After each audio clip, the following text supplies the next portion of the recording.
Mes enfants me demandent pourquoi la mer est-elle salée. Je suis obligé de répondre que les poissons ont trop pleuré. Mais dis-moi ce qu'on a fait.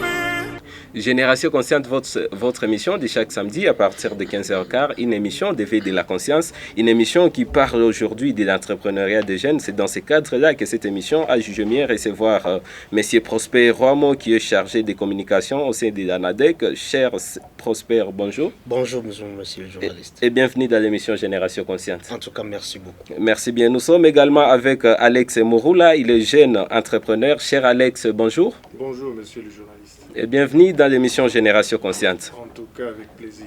Serge Mouni Abeli est également avec nous. Il vient également de la fondation Bona Nzambe. Bona Nzambe, c'est une fondation qui œuvre ou qui a ses activités dans la ville de Bukavu. Lui qui nous parle beaucoup plus de la question qui touche la transparence fiscale. Cher Serge, bienvenue dans l'émission Génération Consciente. Merci. Nous sommes là et nous disons bonjour, messieurs les journalistes. Nous saluons aussi la présence des débatteurs qui sont avec nous ici, particulièrement monsieur Alex, l'entrepreneur bien connu dans la ville de Bukavu. Nous saluons aussi tous les téléspectateurs de notre émission Génération Consciente, particulièrement les entrepreneurs et tous les commerçants qui vendent, à qui nous faisons toujours appel sur la transparence fiscale. Merci bien. Partout où nous passons dans la ville de Bukavu, on entend parler de l'ANADEC. L'ANADEC qui est une structure qui travaille dans la ville de Bukavu. Mais néanmoins, nous devons quand même rappeler qu'il fait de cela quelques jours que le gouverneur de province, M. Théongwa Bidjekasi, a rendu public et signé un arrêté qui allège juste certaines taxes aux jeunes entrepreneurs parce que très bien avant, ils payaient plus de 30 taxes, mais aujourd'hui, ils ne vont payer qu'un fisc une ou deux taxes.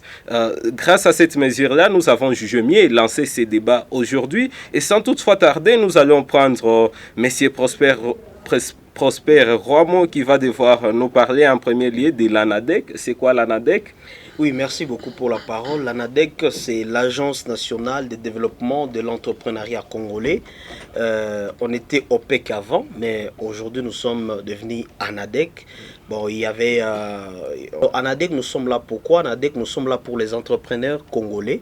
Donc, nous encadrons les entrepreneurs, nous les accompagnons, nous les orientons, mais aussi nous les formons et nous les informons. Parce qu'un entrepreneur qui n'est pas formé, qui n'est pas informé, ne peut pas émerger.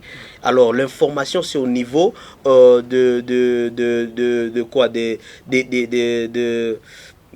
qu'on dit? Le marché, voilà, concernant le marché public. Alors, il y a des marchés publics qui sont là, mais il y a tant d'entrepreneurs qui ne sont pas... C'est la formation de quel genre que vous donnez aux jeunes entrepreneurs? La formation que nous donnons, c'est la formation au niveau de paiement des taxes et impôts. Parce que beaucoup d'entrepreneurs, ils œuvrent dans leur entreprise, mais en réalité, ils ne savent pas comment est-ce qu'on va gérer les taxes et impôts qu'on leur donne ou qu'on leur montre pour qu'ils puissent payer. Maintenant, ANADEC est là pour leur montrer, pour les former. Parce que la formation, on appelle les entrepreneurs, on fait des séminaires. Les entrepreneurs, quand ils arrivent, on leur oriente concernant les taxes et impôts. C'est ça la formation que nous donnons. Comment est-ce qu'ils peuvent parvenir à bien payer leurs taxes et leurs impôts et pour qu'ils puissent être épargnés des tracasseries qu'ils essaient un peu de rencontrer dans leur milieu. Si je vous comprends bien, vous essayez quand même de les sensibiliser au paiement des différentes taxes et impôts. Effectivement, c'est notre travail aussi, nous les sensibilisons, mais la formation, c'est beaucoup plus la sensibilisation. Parce que là, nous entrons vraiment en profondeur, nous leur montrons que toi, avec la taille que tu as, tu dois payer ça et tu ne peux pas payer ça pour ne pas être victime de la tracasserie. Peut-on vous considérer comme un service étatique? Effectivement, nous sommes un service étatique, donc cela veut dire que nous ne sommes pas une société ou une entreprise privée. Non, nous sommes vraiment étatiques. Mais de même, parce que vous êtes là, bon nombre de jeunes qui entreprennent d'un moment à l'autre, leurs activités tombent en faillite. Est-ce qu'il y a une option que l'État soulève là-dessus pour essayer juste de relever, de relancer ces jeunes-là qui payent leurs taxes et impôts, mais qui se retrouvent après un certain temps en faillite? Bon, en fait, il y a un problème là-dessus parce que beaucoup d'entrepreneurs, ils œuvraient en privé. Il ne voulait pas approcher ANADEC.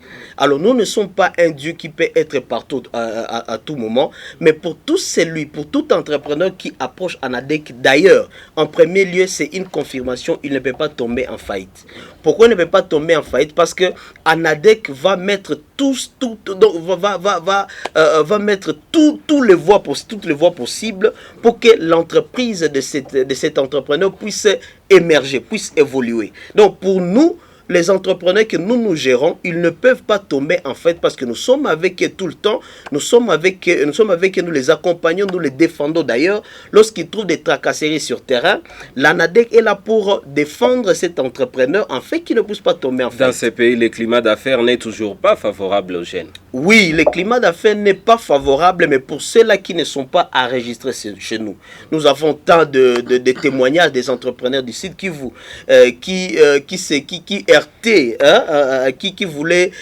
rencontrer ce climat d'affaires qui n'est pas vraiment assaini, mais lorsqu'ils se sont engagés de venir vers nous, jusqu'à aujourd'hui, ils sont vraiment calmes et ils évoluent très bien et aucun problème ne peut leur arriver. Merci bien, je vais revenir vers vous d'un moment à l'autre. Nous sommes également avec M. Alex Morula, qui est un jeune entrepreneur.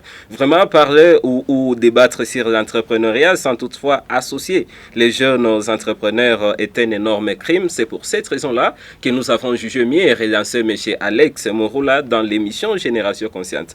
Cher Alex, il y a un arrêté qui est tombé, il fait de cela quelques jours, où les gouverneurs ou les gouvernements provinciaux allègent certaines taxes aux jeunes entrepreneurs. Vous qui êtes entrepreneur, comment est-ce que vous avez accueilli cette mesure de la part de l'autorité provinciale? Alors, pour ma part, ça m'a fait plaisir. J'étais très content de voir que cet arrêté est tombé. Bon, certes, ce n'est pas puisque le gouvernement a voulu que ce soit comme ça sans qu'il y ait eu une demande ou quelques sollicitations en amont. Fait qu'il y a ANADEC qui est là, à travers ANADEC que les entrepreneurs ont fait savoir leurs revendications. Il y a d'autres structures, d'autres regroupements d'entrepreneurs. Puisque moi je suis déjà, d'ailleurs, je suis membre de la FNJEC, la Fédération nationale des jeunes entrepreneurs du Congo. Donc c'est plus un résultat qui est venu de plusieurs sources. Mais parlant de cet arrêté, je me dis qu'il était temps que certaines actions commencent à aller dans le sens d'alléger le travail ou bien d'établir un climat des affaires intéressant pour les entrepreneurs. Mais encore est-il que nous devrions quand même être plus pédagogues dans certaines matières.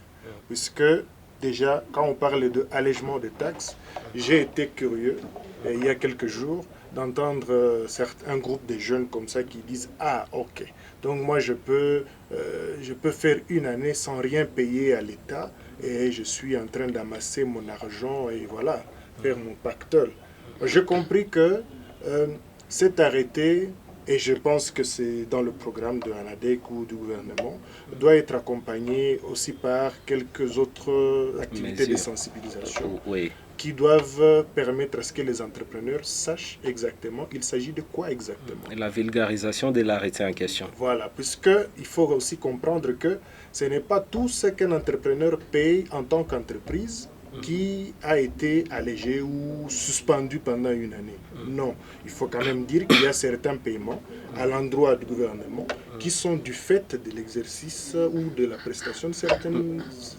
activités. Et surtout, il faut préciser que dans cet arrêté, ça avantage beaucoup plus ou ça soulage beaucoup plus les jeunes entrepreneurs qui œuvrent, je dirais, qui sont spécialisés en produits locaux, parce que pour, par exemple, les jeunes commerçants qui importent des marchandises qui viennent de l'étranger et ne sont pas concernés, c'est beaucoup plus ceux qui produisent au niveau local qui sont concernés par cet arrêté qui a été signé par monsieur le gouverneur Théongo Abidje, allégeant certaines taxes à ces mêmes jeunes entrepreneurs.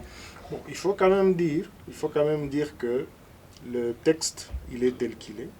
On a énuméré les secteurs, mais il y avait toujours un élément. Je crois qu'on a parlé de qui font les commerces avec une touche d'innovation. Je ne sais pas si c'est comme ça qu'on l'a formulé, mais on dit commerce avec innovation impliquée. Ça veut dire on peut être aussi quelqu'un qui importe la marchandise, mais si on arrive à détecter ou à déterminer ou à soulever la question ou la dimension d'innovation dans ce qu'on fait, on est plus ou moins dans les bonnes faveurs de cet arrêté. Merci. Ça veut dire que même le commerçant a seulement la condition d'arriver à dresser l'innovation que cela apporte au niveau de la province.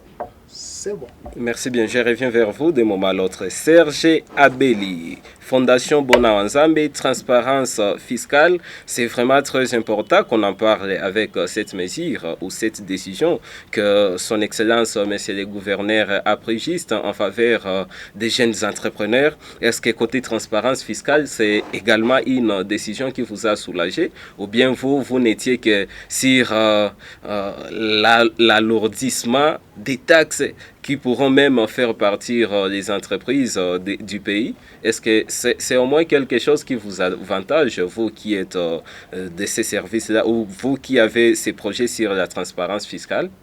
Bon, messieurs les journalistes, moi, avant d'aborder directement les sujets, permettez-moi de rappeler encore aux téléspectateurs et dans un petit temps ce que nous sommes encore, parce que vous savez qu'il y a ceux qui nous suivent peut-être pour la première fois.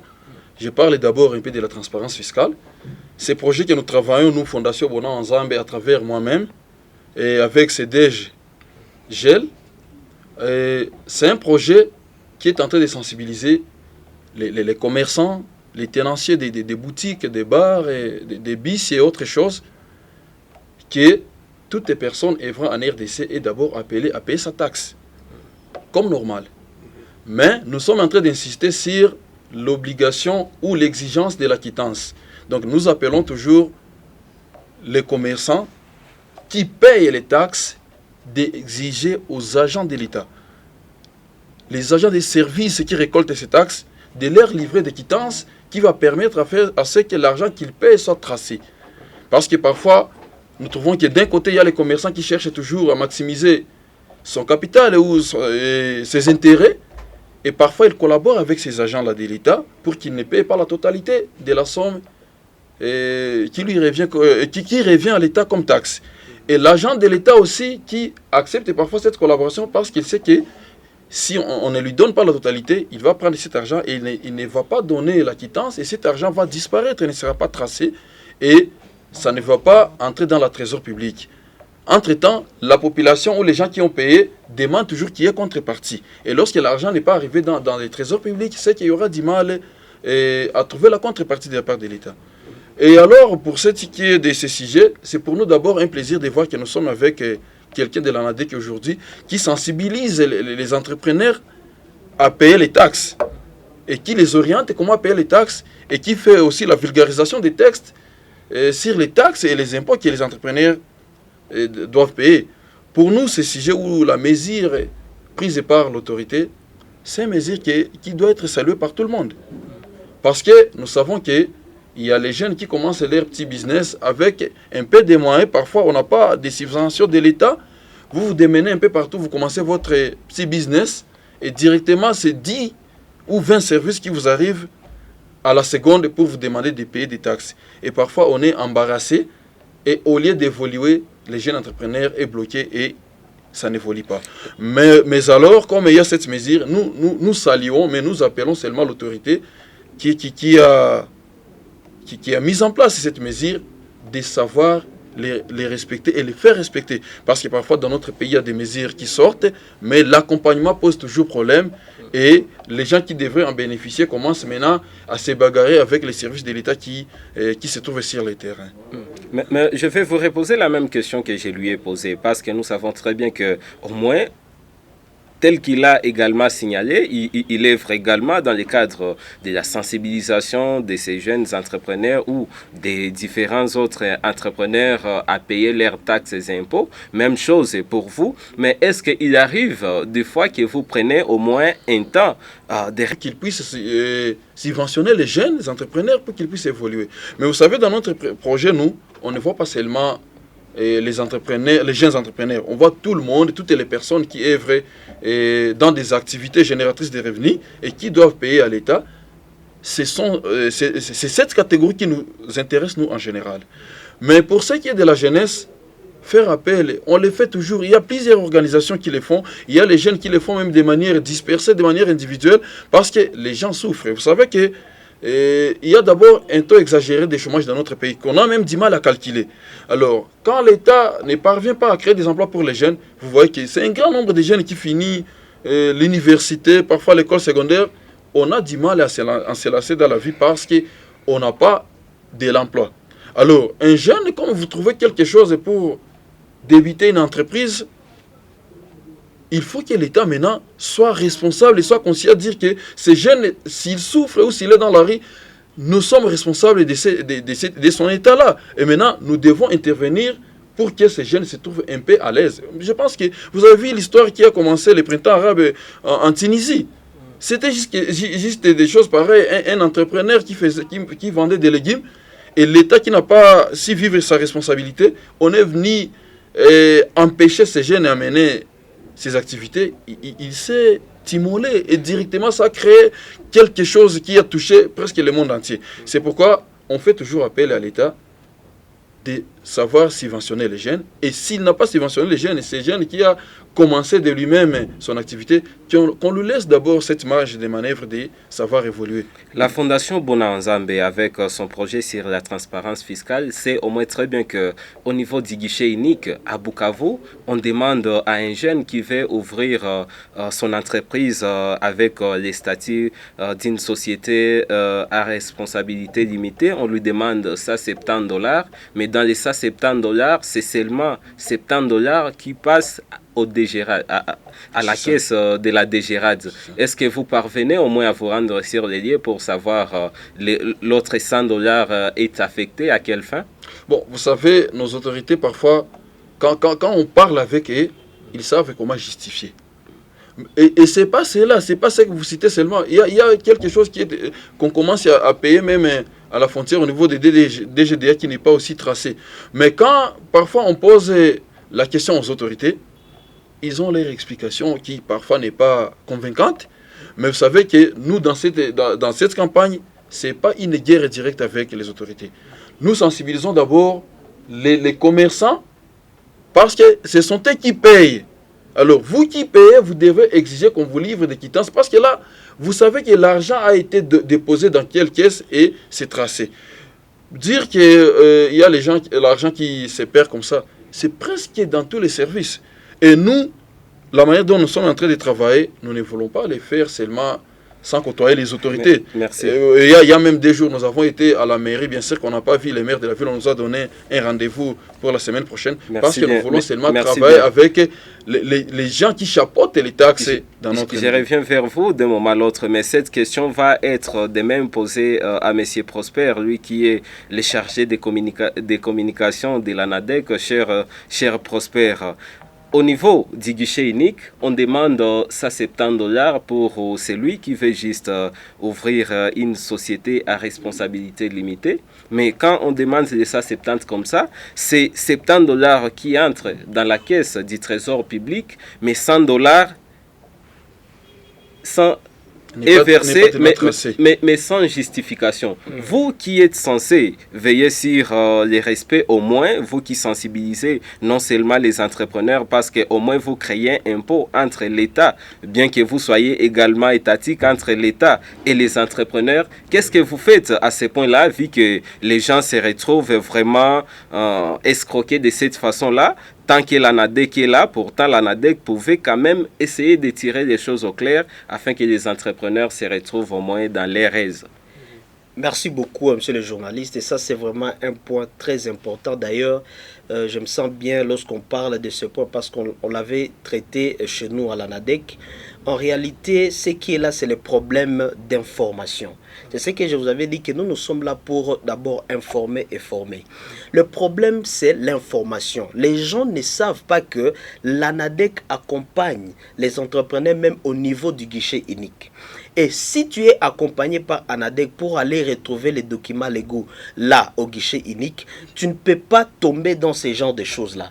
Aucun entrepreneur qui était venu chez nous pour trouver les documents légaux et qu'on a accompagné là à guichet unique pour une société et arrivé là-bas et qu'il paye les 170, les 170 dollars. Jamais. Cela n'a jamais été fait chez nous. 170, mais c'est seulement 70 qui est tracé.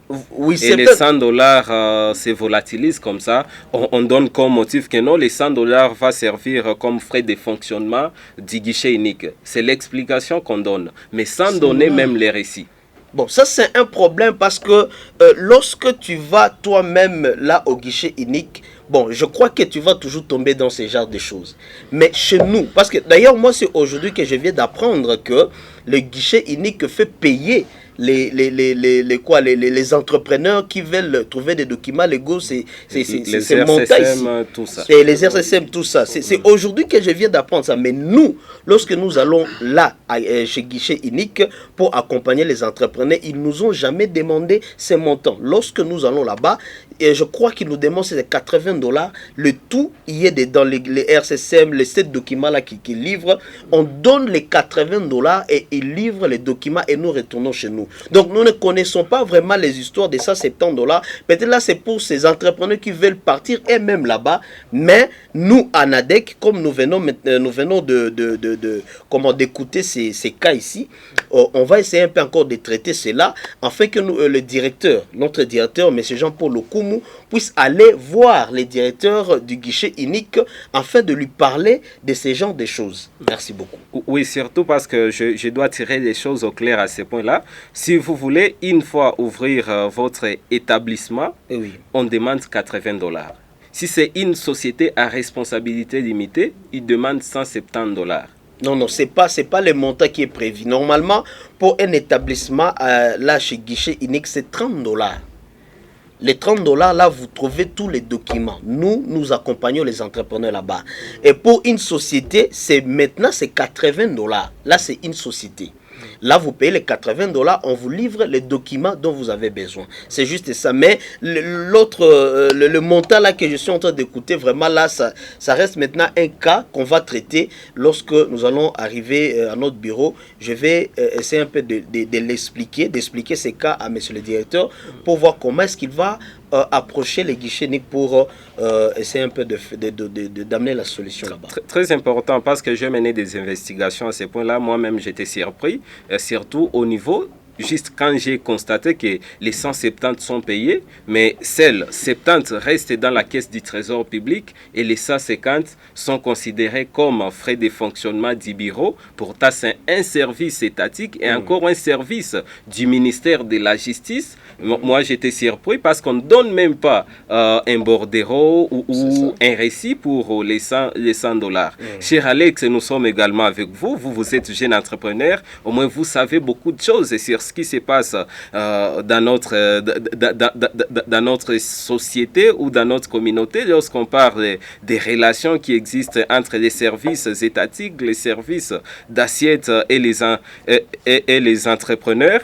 Est-ce qu'il vous est au moins un jour arrivé que vous vous retrouviez dans une situation où un service étatique vous pousse même à fermer vos activités seulement parce que vous n'avez pas cédé à certaines voies illégales qui sont souvent infligées par certains agents de l'État qui passent de temps en temps?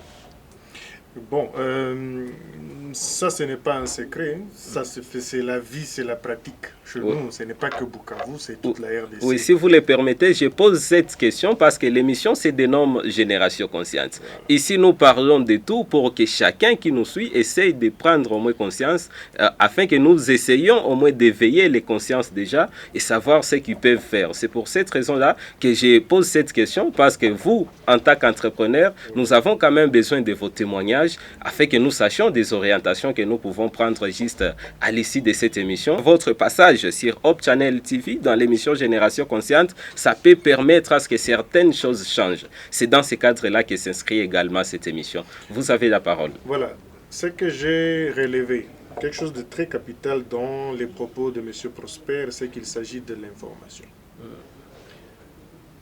Mais ce qui est aussi déplorable, c'est que l'on soit obligé de passer à travers un autre service de l'État pour avoir le paiement régulier. Ça veut dire on paye ce qui est prévu. Une Mais sorte si on de va sous-traitance.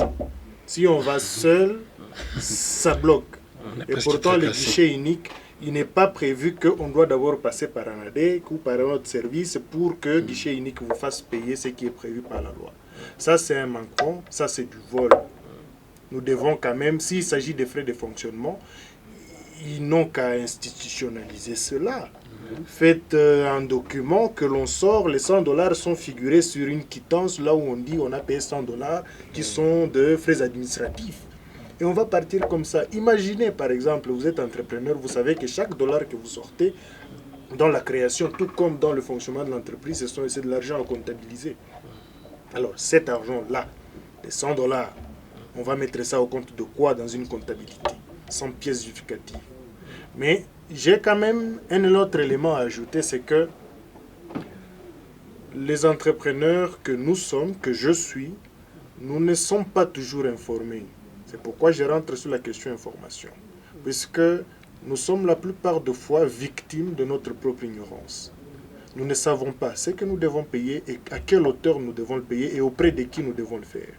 Et la plupart des fois, nous nous mettons à faire des compromis avec les services de l'État, puisque seulement on a peur que l'on puisse nous sceller. On vous dit, non, si tu ne payes pas ça, on va te sceller.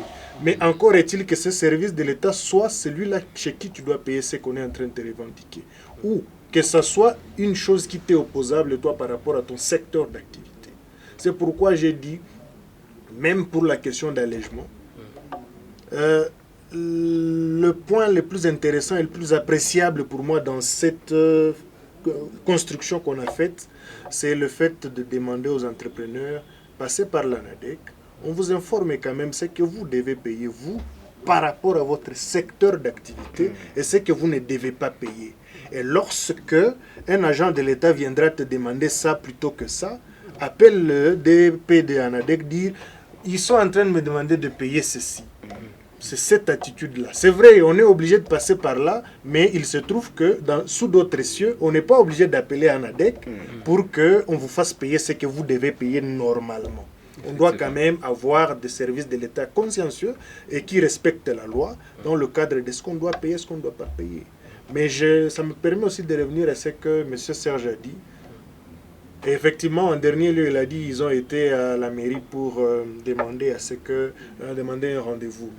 Dans une affaire de paiement de taxes, il y a toujours deux variables. En fait, il y a deux intervenants. Celui qui paye et celui qui fait payer la chose. Rassurez-vous d'abord de faire l'inventaire des taxes qui sont entre guillemets taxes ou paiements qui doivent être faits. Et rassurez-vous déjà au niveau des institutions que l'institution qui demande le paiement de cette taxe a mis en place un système de quittance pour que les commerçants puissent le demander. Puisque ça ne sert à rien que quelqu'un vienne vous dire vous allez payer 500 francs pour le marché et puis vous lui demandez où est la quittance, je ne vais pas payer, alors que déjà au niveau de la commune, on n'a pas prévu la quittance.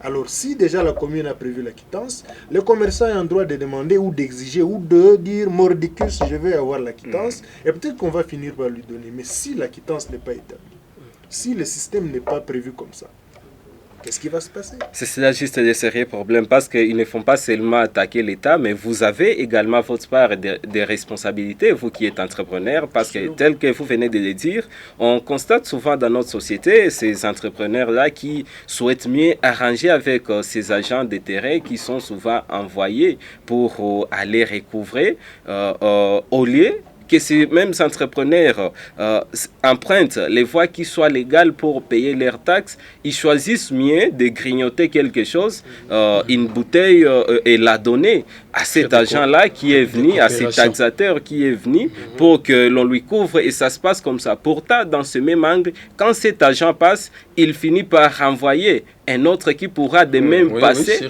Mais on se retrouve dans une situation où l'entrepreneur paye même plus que ce qu'il devrait payer légalement. Est-ce qu'ils arrivent des fois, dans vos différentes rencontres que vous organisez, il arrive des fois que vous parliez de ces cas-là parce que ça fait partie aussi des faits ou des choses qui font à ce que vous tombiez en faillite? Voilà. Au début de l'émission, j'ai dit que j'étais content par rapport à la mesure. Mais j'aurais pu dire que j'étais satisfait et pourtant c'est plus ou moins pas le cas. En fait, il se trouve que quand on fait un allègement comme ça, il faut aussi mettre en place un dispositif qui permette à ce que, et si on devait commencer à payer les taxes, mais où on les paye? Il y a par exemple une revendication qui va dans le sens de guichet unique de paiement des taxes là, pour les entrepreneurs. Là où on sait que moi, je suis arrivé à faire un inventaire qui me revient à $120, que j'irai dans la porte X, je paye là-bas, ils vont faire le dispatch. Vous savez que quand on a chaque service qui vient chez l'entrepreneur de manière disparate comme ça, c'est là où on fait plus ou moins entretenir ce système-là de corruption et tout. Et donc, il y a beaucoup de choses à faire. L'allègement, c'est une étape et c'est important, mais il faut aussi aller dans le sens de encadrer ce qui doit... Bon, l'écosystème, voilà, l'écosystème de l'entrepreneuriat au niveau de la province. Il faut quand même que j'ajoute un autre élément, c'est que, bon, j'aurais voulu quand même qu'on fasse même 3 ans pour les entrepreneurs, un allègement de 3 ans. Vous savez qu'il est, il est communément conçu que la phase de décrochage, voilà, en termes d'entrepreneuriat, on ne peut pas dire qu'une entreprise est prospère quand elle n'a pas atteint 3 à 5 ans. C'est-à-dire qu'avant cet âge-là, vous êtes exposé à la faillite, au décrochage ou à abandonner la chose. Mais quand vous avez passé le cap de 3 à 5 ans, on peut dire par exemple que vous êtes parti pour, en tout cas, une entreprise prospère. Alors quand vous allez seulement une année, bon, ça veut dire qu'on vous dit pour les deux autres années qui restent dans la tranche là, on va dire que vous essayez de vous stabiliser. C'est vrai, ça vous allège, mais ça vous met aussi dans une sorte de... Voilà, on vous habitue à quelque chose de plus aisé pendant une année, mais pour le reste, vous êtes... c'est pourquoi j'ai parlé de l'écosystème de l'entrepreneuriat. Merci bien. Continuez donc les plaidoyers parce que le gouverneur Théongo Abidje essaie quand même à prêter son attention aux jeunes entrepreneurs et aux entrepreneurs en général. Et je sais très bien que si une fois vous accélériez avec ces plaidoyers à ces points-là, vous pourriez trouver gain de cause, vous pourriez trouver une solution à ces mêmes problèmes pour que l'on puisse voir même comment on peut aller à 5 ans d'allègement au lieu d'une année, par exemple. Cher Serge, je vais quand même vous poser une question sur un point que M. Alex, qui est jeune entrepreneur, venait à peine de souligner. Il se pose un sérieux problème et on aura surtout du mal à parler de la transparence fiscale si une fois on ne parvient pas à instaurer ou à instituer les guichets uniques des paiements des impôts. Parce qu'il est très difficile à ce qu'un entrepreneur voie... je dirais 10, 20 ou même 100 services qui toquent sur sa porte pour venir juste prélever et collecter les impôts, mais plutôt si une fois il y avait un service d'assiette qui passe pour constater et un autre service qui passe pour fixer, c'est que l'entrepreneur doit payer pour que les mêmes entrepreneurs aillent payer ce qu'il doit à l'État au sein d'une banque donnée ou d'un guichet de paiement d'impôts donné. Là, ça permettrait à ce qu'il y ait traçabilité. Mais dans le cadre de la transparence fiscale, parce que c'est un projet et l'État sait très bien qu'il y a ces projets qui existent au pays, arrivez-vous à traiter avec l'État ce genre de questions pour voir au moins comment est-ce que cela peut arriver, parce que l'État aussi perd beaucoup de choses avec ce système-là, avec ces tracasseries-là de ces agents de l'État. Ok, je pense que ce que M. Alex a pu évoquer, c'est très très capital. Mais d'abord, ne pensez pas que l'État qui refuse de créer ce guichet unique ne connaît pas le pourquoi. Ça, on connaît. Parce que les mêmes personnalités qui sont à la tête des services de l'État, ce sont les gens qui manquent parfois, ou certains parmi eux n'ont pas cette culture de redevabilité ou d'intégrité. Vous les trouvez en train de disperser les entrepreneurs comme ça, parce qu'ils savent d'abord qu'un jeune qui commence son entrepreneuriat ou son petit business est d'abord timide. Au départ, il est timide et il a déjà en tête qu'il y a plus de 20 ou 30 services qui vont venir vers moi. Comment je vais me comporter? Le problème qui est là, lorsque vous tombez sur quelqu'un qui a commencé le business avant vous, il vous dit que Si vous partez directement dans des portes légales de l'État, vous risquez de perdre tout ce que vous avez comme capital et vous aurez du mal à lancer votre business. C'est d'abord une chose. Quand il y a cela, les services en profitent. On vous envoie des gens de manière dispersée et parfois vous avez même du mal à demander à quelqu'un vous êtes de quel service. C'est comme regardez dans les systèmes de construction des maisons. Il suffit qu'un camion dépose les briques ou des pierres quelque part et les gens viennent là-bas de manière... C'est ça. Vous voyez la police, vous voyez cadastre, vous voyez urbanisme. Vous avez même du mal à reconnaître les gens et vous commencez à payer de manière dispersée jusqu'à perdre la vie dans ce que vous êtes en train de payer. Et maintenant, l'instauration des guichets uniques, comme il dit, c'est un plaidoyer qui va toujours continuer pour que l'on instaure les systèmes de guichets uniques. Mais nos gens ici sont un peu compliqués. C'est pas dire que c'est le guichet unique qui peut résoudre le problème. On a toujours demandé même une manière de moderniser les choses, ok? Électroniser les taxes. Parce que si on peut moderniser cela, on paye, ça se fait de manière électronique, vous payez quelque part et ça se dispatche directement. Vous voyez que chaque service a son compte. Mais pourquoi on refuse toujours d'informatiser cela? C'est parce qu'il y a une certaine malignité qui se cache derrière. Donc les services savent bien que tout est possible ici chez nous. C'est pas dire que nous, les Congolais, nous vivons dans un autre monde où nous ne sommes pas dans une même planète que d'autres pays. Mais pourquoi nous, on refuse toujours? C'est pas difficile de créer ce guichet unique, mais on sait qu'il y a une certaine malignité. Parce que même les agents qui vont sur le terrain, ils peuvent faire ces coopérations là-bas avec les... Je crois qu'à cause de cela, les autres services peuvent maintenant commencer à revenir à la raison. Il y a une autre chose que il y a un autre point que je peux placer là-dessus, concernant les entrepreneurs. Vous savez, le problème, c'est quoi, monsieur les journalistes? Les entrepreneurs aujourd'hui veulent travailler chacun dans son coin. Et lorsque tu travailles toi-même dans ton coin là, le prédateur va t'arriver là où tu es et il va te bouffer là où tu es. Mais si les entrepreneurs aussi pouvaient se mettre ensemble comme les entrepreneurs de la province, s'ils pouvaient faire une chose d'organisation, ils se mettent tous ensemble, ils approchent des services comme par exemple le service de messieurs Serge, ils approchent des services comme Anadec, des services qui peuvent leur orienter. Je crois que la masse là, cette force là, peut faire à ce que nous puissions combattre tous la tracasserie qui se fait dans notre province. Mais le problème, les entrepreneurs aussi ne veulent pas, en fait, ils se sentent à l'aise comme M. Serge a dit, tu es en train de sensibiliser à un entrepreneur et il te dit non, mieux vraiment, vous voyez?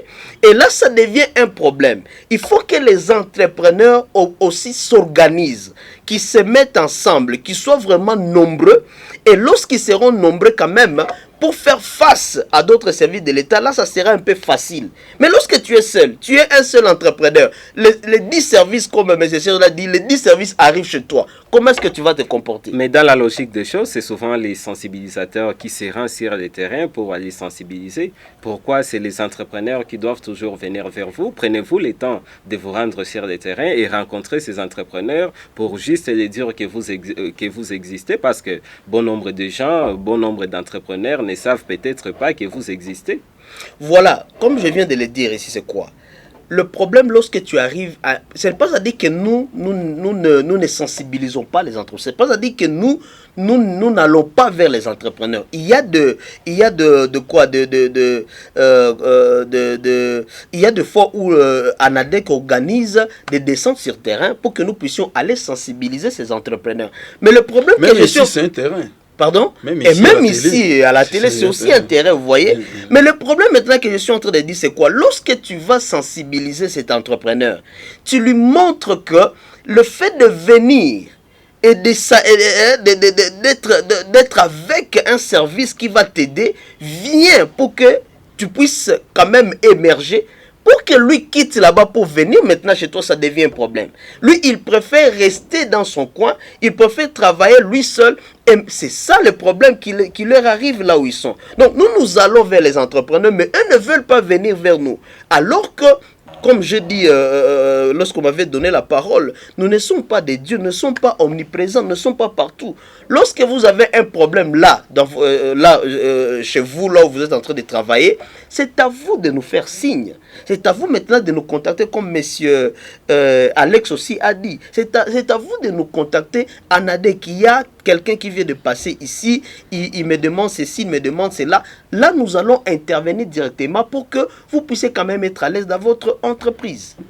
Ouais. Merci bien, c'est quand même bien noté. Je reviens également vers M. Alex Morula pour juste essayer de savoir si, bon, parce que quand il intervenait, en un certain moment, il essayait de parler d'une corporation qui réunit les jeunes entrepreneurs du Congo. Mais là, je me suis demandé, ou bien je me suis posé juste la question de savoir, est-ce que cette corporation trouve quand même assez de temps de mener des plaidoyers auprès des instances ou auprès des décideurs pour voir si une fois on peut changer la politique vis-à-vis des jeunes entrepreneurs, parce que c'est pas seulement dans la province du Sud-Kivu où l'émission est suivie, mais il y a quand même d'autres provinces qui suivent cette émission, et peut-être que ces provinces, elles, n'ont pas trouvé cette chance d'allègement de certaines taxes. Est-ce qu'il arrive des fois que, comme ça venait de se passer ici, il arrive des fois que vous partagez un peu d'expérience ou certaines informations avec d'autres qui sont ailleurs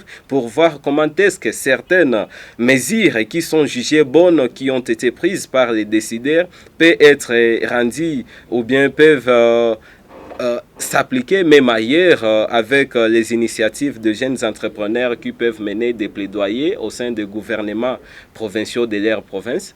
Bon, déjà, je dois dire que la Fédération des jeunes entrepreneurs du Congo, c'est une organisation nationale. Hein. C'est voilà, s'il faut dire, le bureau national se trouve à Kin, avec de coordination au niveau des provinces. J'ai dit que j'étais un jeune entrepreneur de la FNJEC au niveau provincial.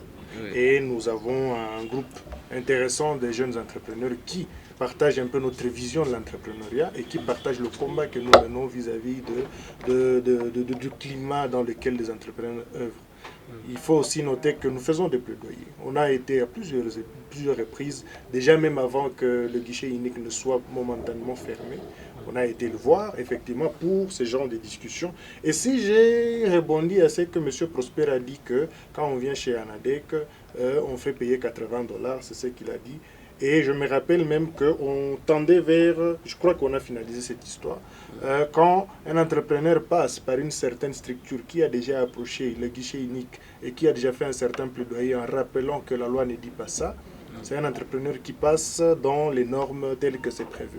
Donc nous faisons des plaidoyers au niveau de la province, au niveau de tous les autres services de l'État, et nous faisons en sorte que les entrepreneurs qui sont ou qui font partie de notre fédération puissent être bien encadrés. Mais comme je l'ai dit et je le répète encore, il s'agit de l'information. Quand on ne sait pas ce que l'on doit faire, on ne sait pas comment le faire. Mais il faut alors que nous puissions quand même être dans la dynamique d'aller pêcher les entrepreneurs. Et c'est aussi un appel que je fais à Anadek, parce que le contexte de l'entreprise au niveau de notre province, et je ne veux pas parler de la RDC, nos parents entrepreneurs, bon, le mien, il était aussi un entrepreneur, ils étaient dans une forme d'autarcie, chacun dans son petit coin. C'est comme ça qu'ils œuvraient. De telle sorte que vous n'avez pas trouvé, hein, en tout cas, des regroupements des entrepreneurs à l'époque. C'est vrai, la FEC est là depuis longtemps, mais quand même, vous comprenez que c'était, hein, dans mon petit coin, Miena Kopéang. Et les entrepreneurs aujourd'hui, nous, voilà, je ne sais pas si c'est génétique, hein, nous avons tendance à imiter cette façon de faire. J'appelle Anadek à ne pas se fatiguer, à aller même 1 million de fois vers les entrepreneurs pour créer ce besoin de venir vers vous. N'allez pas seulement une fois sensibiliser et puis vous dire venez chez nous. Puisque l'entrepreneur ici, vous comprendrez que tous les entrepreneurs ici, ils sont aussi gérants de leurs propres entreprises. Et si vous demandez à un entrepreneur de quitter son entreprise pour aller chez vous, il va dire peut-être que c'est 1 heure que je passe en dehors de mon business, c'est 1 heure que je passe à ne pas vendre, c'est 1 heure que je passe à ne pas savoir ce qui se passe à mon entreprise. Merci bien, cher Alex. Nous sommes déjà en train d'aller vers la fin ou même de conclure notre émission. Mais nous allons conclure cette émission en demandant juste les différentes activités que chacun d'entre vous ou chacune d'entre vous comme organisation est en train de projeter? Parce que dans l'émission Génération Conscience, nous avons toujours terminé avec les pistes et des solutions à prendre face à un problème qui se pose. Mais je commence avec Serge. Serge qui est de la Fondation Bona Nzambe, CDJ GEL, avec les projets transparence fiscale, vu les différents problèmes qui se posent ou qui doivent se poser souvent dans le cadre de l'exécution d'un projet pareil, parce que transparence fiscale, c'est risquer aussi la vie. Moi-même, je vais rappeler qu'à un moment donné, j'ai eu à travailler par l'État. Curieusement, quand j'ai parté prélever les impôts, on me disait que non, tu es encore jeune, garde bien ta vie. Et quand vous sensibilisez les gens, de même dans un état où on n'a vraiment pas assez de temps à accorder aux entrepreneurs, où l'entrepreneur peut tomber en faillite et se retrouver carrément sans appui, sans soutien de ces gens-là qui prélevaient ces impôts, comprenez que c'est compliqué. Quelles sont les mesures que vous menez dans le cadre de votre projet Transparence fiscale? Quelles mesures devront juste permettre à ces entrepreneurs à se retrouver dans une certaine aisance, même lorsqu'ils se retrouvent à aller vers la ligne rouge de leur entreprise, mais également quelle est cette mesure ou ces différentes activités que vous comptez juste mener pour qu'au moins l'entrepreneuriat puisse se revêtir d'une nouvelle robe dans notre pays, si pas au moins dans notre province du Sud Kivu. Ok, par rapport aux activités que vous me demandez là-bas, je pense que dans notre projet, nous travaillons avec un cadre spécifique, c'est un cadre avec les leaders religieux. C'est là parce qu'on a constaté que dans des matières de transparence fiscale, nous ne sommes pas les premiers à sensibiliser les services de l'État et les entrepreneurs sur la question de transparence fiscale. Il y a tant d'organisations qui ont déjà mené des plaidoyers ou des sensibilisations, des matières de conscientisation sur cette question.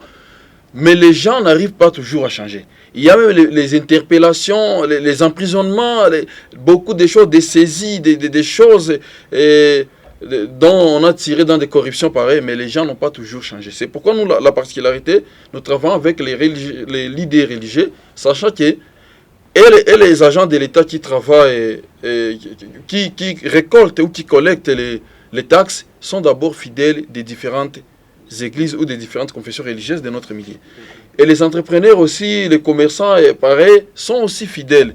Alors, du fait qu'on n'a pas trouvé solution directement avec les cas juridiques, on amène maintenant les leaders religieux pour leur montrer que en sauvant les âmes, on doit lutter contre les péchés. Et parmi les péchés, ou les grands péchés qui rongent et la société terrestre et la société divine, il y a cette corruption que nous devons bannir. C'est pourquoi, parmi la grande activité, nous demandons aux leaders religieux de mener des campagnes pareilles, parce que dans leur mission, de prêcher contre les péchés, mais de parler souvent de la question sur la transparence fiscale. Mais aussi, nous sommes en train de chercher cette compréhension des commerçants, parce qu'aujourd'hui, on trouve qu'il y a les gens qui savent déjà dans leur tête qu'à Tatoulipe, on ne fera rien.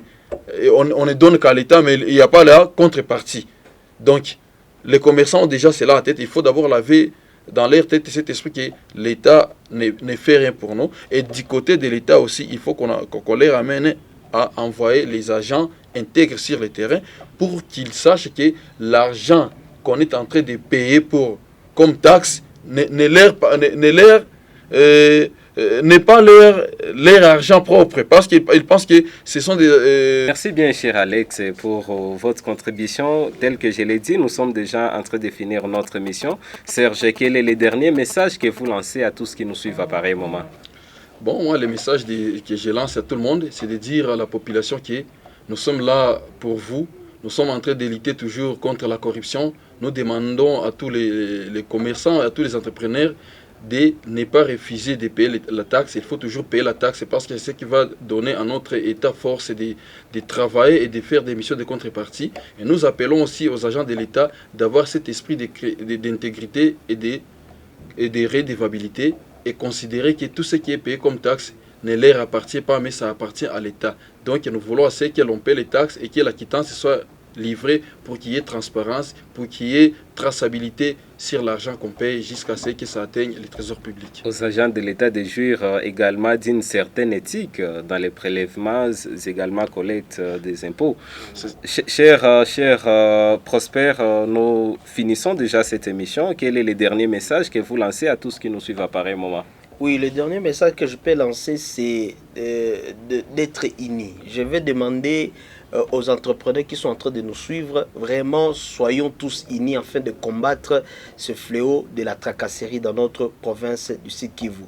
Nous sommes là, nous sommes en train de combattre, mais en réalité, nous ne pouvons pas vraiment arriver à bien combattre ça, vous. Si vous êtes là aussi derrière nous, là nous pouvons y arriver. Donc courage, et je crois que tout va bien se passer. D'ailleurs, comme le gouvernement commence à poser ces genres d'actions, l'allègement des taxes et consorts, ça montre déjà que le gouvernement aussi a besoin que le climat des affaires soit vraiment bien assaini. Raison pour laquelle je fais vraiment un appel à tous les entrepreneurs de nous rejoindre et que nous soyons ensemble afin que nous puissions bien évoluer. Merci beaucoup. Alex Mouroula, quel est le dernier message que vous lancez à tous ces consommateurs de vos services et à tous ces téléspectateurs qui nous suivent parce qu'ils font également partie de ces consommateurs?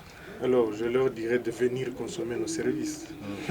Voilà, mais je voudrais quand même dire aux entrepreneurs qui nous suivent que cet allègement ne veut pas dire que vous n'allez rien payer pendant une année. Il y a des choses que vous allez payer. Partez avec cette mentalité-là et tout va bien se passer. Si on s'avance en disant que je ne vais rien payer pendant toute une année, on va encore dire qu'on est en train de tracasser. Et pourtant, il y a quand même des exigences en dehors de tout ça qui sont des impôts. Vous ne pouvez pas avoir des gens sans payer l'IPR. Vous ne pouvez pas avoir des gens sans faire des cotisations. Vous ne pouvez pas avoir des gens qui travaillent pour vous sans payer l'ONEM ou l'INPP. Ce sont quand même des choses qu'il faut payer. En dehors de tout ça, vous allez payer aussi l'impôt sur les revenus locatifs. En bref, je dis, vous n'allez pas dire que vous n'allez rien payer. Il y a des choses qu'on va payer et il faut quand même avoir cela à l'esprit. Alors je dis, nous saluons l'initiative que le gouvernement a eue en faisant cet allègement. Nous sollicitons, nous demandons à ce que mieux soit fait encore et que nous puissions avoir quand même une province qui émerge en considérant bien sûr le levier le plus important qui est l'entrepreneuriat. Merci bien. Alex Mouroula, jeune entrepreneur, merci beaucoup d'avoir répondu à notre invitation. Merci à vous, monsieur.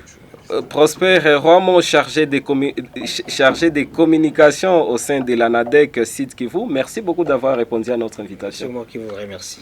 Serge Abeli de la Fondation Bonawanzambe CDJGEL avec leur projet Transparence Fiscale, c'était un plaisir de vous avoir encore dans l'émission Génération Consciente. Nous disons merci, c'était pour nous un grand plaisir de participer dans l'émission avec les gens qui sont tous dans les domaines.